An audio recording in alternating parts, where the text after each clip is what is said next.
Salut! Non, attends, j'enlève ça. Waouh!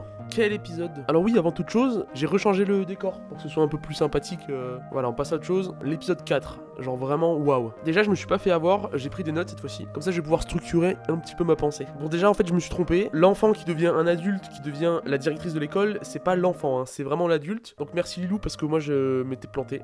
Putain, on se refait une petite beauté, là. Donc, elle fait Bellec, la directrice, elle a un truc à cacher, ou alors, genre, peut-être que c'est une fausse piste. Fausse piste dans le sens où elle est jalouse de Morticia Addams, où elle a une rancœur envers Morticia, ce qui fait qu'elle essaie de décrédibiliser un maximum Mercredi, notamment en faisant cette fausse histoire de gosse qui se fait finalement virer de l'école plutôt que tuer. Donc ça peut être voilà une piste qui est en réalité une fausse piste. Alors l'épisode commence, on arrive dans une morgue avec Mercredi qui mène l'enquête avec la chose, et ce qui est assez intéressant, c'est que on nous explique très fortement qu'il manque un pied, une main, un orteil, sur plein de cadavres. Alors moi je me dis quoi? Je prends le lore de la famille Addams, les monstres, surtout que c'est produit par la MGM, hein, donc la compagnie qui a créé entre guillemets les premiers monstres horrifiques du cinéma, les momies, les créatures de Frankenstein, les vampires, les trucs comme ça. Je prends ces deux pièces de puzzle et je me dis aussi, on nous a présenté dans l'épisode précédent un mec qui s'appelle Jericho et qui est en fait un méchant. Voilà, bon bref, c'est un méchant de l'époque qui est mort. Moi qu'est-ce que je me dis? Je me dis, ah, la directrice, elle est dans la team Jericho, genre elle essaie de construire une statue pour lui, bon la statue est explosée, bref. Elle couvre les disparitions de cadavres, enfin, tout bizarre. Et dans un second temps, il y a une construction, on va dire, ou en tout cas une récolte faite sur différentes parties de cadavres. Qu'est-ce que je me dis, moi, en tant que comme de l'être? Voilà.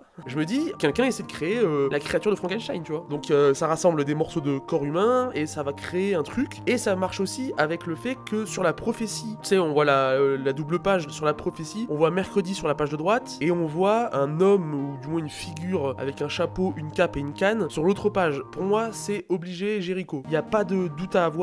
Pour moi, la théorie pressent un fight entre Jericho et Mercredi, et je pense pour moi que Jericho va revenir sous la forme d'un monstre de Frankenstein, donc un assemblage de plein de parties de corps humain. Ça c'est la théorie pour l'instant, on verra sur la suite. J'espère que j'ai raison, parce que ça se trouve je dis que de la merde, mais en tout cas c'est bien parti pour être ça, on croise les doigts, on verra bien. Et aussi, selon moi, la bête, ou en tout cas la créature, le monstre, hein, dont on entend si souvent parler, et dont on est activement à la recherche, c'est une fausse piste. C'est une fausse piste.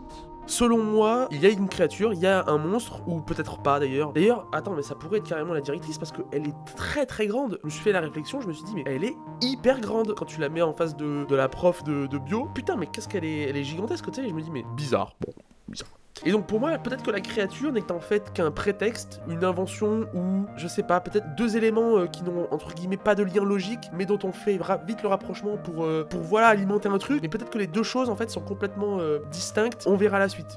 Pour moi, peut-être que la bête n'est pas responsable des disparitions de corps humains, ou en tout cas des disparitions de bouts de corps humains. Je pense que les deux sont des événements hasardeux mais pas de chance, tu vois. Alors il y a un truc qu'il faut que je souligne parce que c'est insane. Comment ils ont fait les effets spéciaux de la chose? Vraiment, je ne sais pas, je ne comprends pas. Parce que plus je regarde la série, là donc on est épisode 4, plus je regarde la série, plus je me dis mais putain, il y a vraiment une main qui est comme as. Et je ne comprends pas comment c'est fait. Autant dans les précédents films, on savait que c'était sur fond vert ou fond bleu, et que c'était juste une main qui faisait comme ça, genre, ça passait. Mais là, elle interagit avec le décor et elle se met dans des emplacements qui devraient pas être faisables en effets spéciaux, tu vois. Typique, à un moment, elle sort d'un crâne de squelette, tu sais, qu'on met dans les salles de classe, tu vois, genre pour montrer un peu le corps humain. Elle sort du crâne, mais je comprends pas. Je ne comprends pas. Ou quand elle sort du sac à dos. Il doit y avoir des astuces de fou, mais je suis sur le cul. Vraiment, c'est trop bien fait. Cette série est visuellement incroyable. Il y a des plans, mais tu te dis, mais c'est incroyable. La scène où Mercredi elle court dans la forêt sur cet épisode, je me suis dit, mais waouh, c'est trop joli.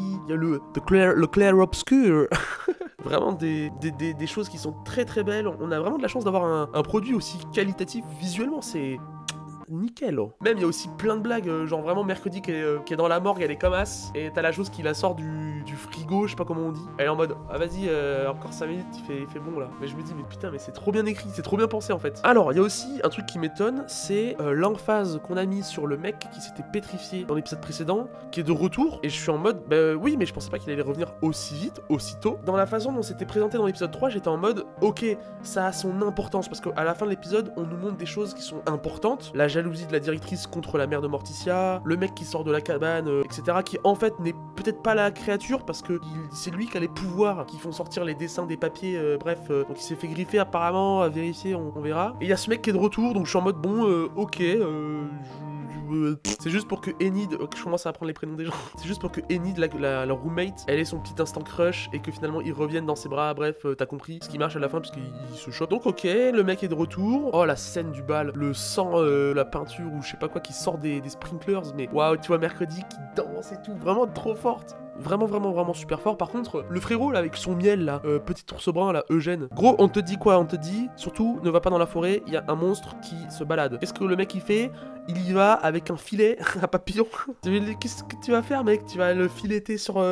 tu vas mourir. Et le mec meurt. Ah merde, j'ai spoilé. Et le mec meurt en fait. Donc bah, c'était évident. Donc voilà, bah, bouffe. Et ce qui est très étrange, et je pense aussi que c'est une fausse piste. C'est une fausse piste. La prof arrive quelques secondes après que Mercredi découvre le cadavre. Alors moi j'aime bien Among Us, hein. Voilà, j'aime bien Among Us. Pour avoir joué 2-3 parties d'Among Us, souvent la personne qui arrive sur les lieux du crime, c'est peut-être pas la bonne réponse. Moi je me suis fait avoir plusieurs fois. C'est pas parce qu'elle est là à la seconde où Mercredi découvre le cadavre et qu'elle a un œil suspicieux sur elle que c'est elle. Pour moi c'est juste logique parce que elle a dit littéralement à la prof, Eugène est dans la forêt, il est en danger. Mercredi se barre et en fait la prof l'a juste suivi. C'est tout ce qui s'est passé. Par contre, qui est-ce qui a enflammé la tanière? Ça c'est intéressant. On voit ce qui semble être un vieux dans une cape, j'ai mal vu. Eugène l'a vu.